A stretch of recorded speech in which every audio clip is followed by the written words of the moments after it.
ನಾವು ಎಲ್ಲ ನಿರೀಕ್ಷೆಗಳನ್ನು ಕೂಡ ಫುಲ್ಫಿಲ್ ಮಾಡೋಕ್ಕಾಗಲ್ಲ.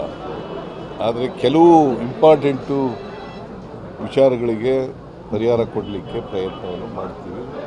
ಬಜೆಟ್ನಲ್ಲಿ ಹೇಳಿರ್ತಕ್ಕಂಥವು ಮತ್ತು ಪ್ರಮುಖವಾಗಿ ಇರ್ತಕ್ಕಂಥ ವಿಷಯಗಳ ಬಗ್ಗೆ ನಾವು ನಾಳೆ ಕ್ಯಾಬಿನೆಟ್ನಲ್ಲಿ ಚರ್ಚೆ ಮಾಡಿ ತೀರ್ಮಾನ ಮಾಡ್ತೀವಿ. ಸರ್, ಈ ಭಾಗದಲ್ಲಿ ಉದ್ಯೋಗ ಇದು ಸಮಸ್ಯೆ ಇದೆ ಸರ್, ಉದ್ಯೋಗ ಎಂಪ್ಲಾಯ್ಮೆಂಟ್ ಸರ್, ಉದ್ಯೋಗ ಅದಕ್ಕೂ ಅದು ಸಬ್ಜೆಕ್ಟ್ ಬರ್ತಾ ಇದೆ. ಉದ್ಯೋಗದ ಬಗ್ಗೆನೂ ಕೂಡ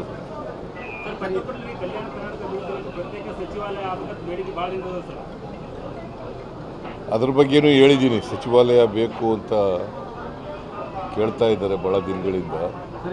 ಅದನ್ನು ಕೂಡ ಮಾಡಲಿಕ್ಕೆ ಪ್ರಯತ್ನ ಮಾಡ್ತೀವಿ.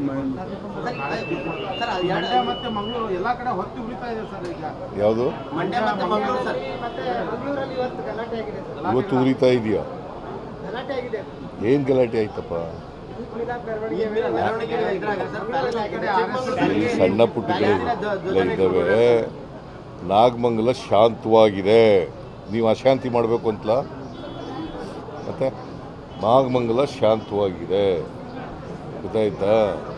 ನಾವು ಅಲ್ಲಿ DYSP ಸಸ್ಪೆಂಡ್ ಮಾಡಿದ್ದೀವಿ, ಇನ್ಸ್ಪೆಕ್ಟರ್ ಸಸ್ಪೆಂಡ್ ಮಾಡಿದ್ದೀವಿ. ಪೊಲೀಸ್ ಫೈಲೂರ್ ಇದೆ ಅಂಥೇಳಿ ನಮಗೆ ಗೊತ್ತಾದ ತಕ್ಷಣವೇ ಮೇಲ್ನೋಟಕ್ಕೆ ಅದನ್ನು ಅವ್ರ ಮೇಲೆ ಕ್ರಮ ತಗೊಂಡಿದ್ದೀವಿ. ಮತ್ತು ಅಲ್ಲಿ ಏನು ನಷ್ಟ ಆಗಿದೆ, ಅಂಗಡಿಗಳು ಬೆಂಕಿ ಬಿದ್ದು ಏನು ನಷ್ಟ ಆಗಿದೆ, ಮೋಟ್ರ್ ಬೈಕ್ಗಳು ಬೆಂಕಿ ಬಿದ್ದು ಏನು ನಷ್ಟ ಆಗಿದೆ, ಅವಕ್ಕೆಲ್ಲ ಪರಿಹಾರ ಕೊಡ್ತಕ್ಕಂಥ ಕೆಲಸವನ್ನು ಮಾಡ್ತೀವಿ.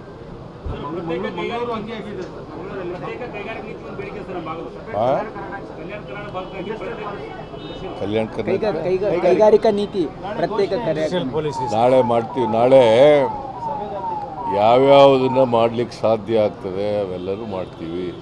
ನಾವು ಕಲ್ಯಾಣ ಕರ್ನಾಟಕದ ಪರವಾಗಿರೋರು ಅಲ್ವಾ? 371J ಮಾಡಿದವ್ರು ಯಾರು ರೀ? BJP ಅವರ?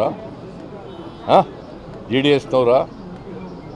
371J ಮನಮೋಹನ್ ಸಿಂಗ್ರವರು ಪ್ರಧಾನಮಂತ್ರಿಯಾಗಿದ್ದಾಗ ಸಂವಿಧಾನಕ್ಕೆ ತಿದ್ದುಪಡಿ ತಗೊಬಂದು ಮಾಡಿದದು. ಅದಕ್ಕೆ ಪ್ರಯತ್ನ ಮಾಡಿದವರು ಮಾನ್ಯ ಖರ್ಗೆಯವರು ಮತ್ತು ಧರ್ಮಸಿಂಗ್ ಅವರು, ಗೊತ್ತಾಯ್ತಾ? 2013ರಲ್ಲಿ ನಮ್ಮ ಸರ್ಕಾರ ಇದ್ದಾಗ ಅದಕ್ಕೆ ಒಂದು ಕಮಿಟಿ ಮಾಡಿ ಅದನ್ನು ಜಾರಿ ಕೊಟ್ಟವರು ನಾವು, ಗೊತ್ತಾಯ್ತಾ? BJPಯವರು ಅಲ್ಲ. BJPಯವರು ವಾಜಪೇಯಿ ಪ್ರಧಾನಮಂತ್ರಿ ಆಗಿರುವಾಗ ಸಂವಿಧಾನಕ್ಕೆ ತಿದ್ದುಪಡಿ ಮಾಡೋಕ್ಕಾಗಲ್ಲ ಅಂತ ಉತ್ತರ ಕೊಟ್ಟಿದ್ದಾರೆ SM ಕೃಷ್ಣ ಅವ್ರಿಗೆ. ಗೊತ್ತಾ ನಿಮಗೆ ಅದು? ಹಾಂ, ಈ ತಲೆ ಕುಣಿಸ್ತೀಯಲ್ಲಪ್ಪ, ಗೊತ್ತಾ? ಏನಂತ ಬರೆದಿದ್ರು? ಯಾರು ಬರೆದಿದ್ರು?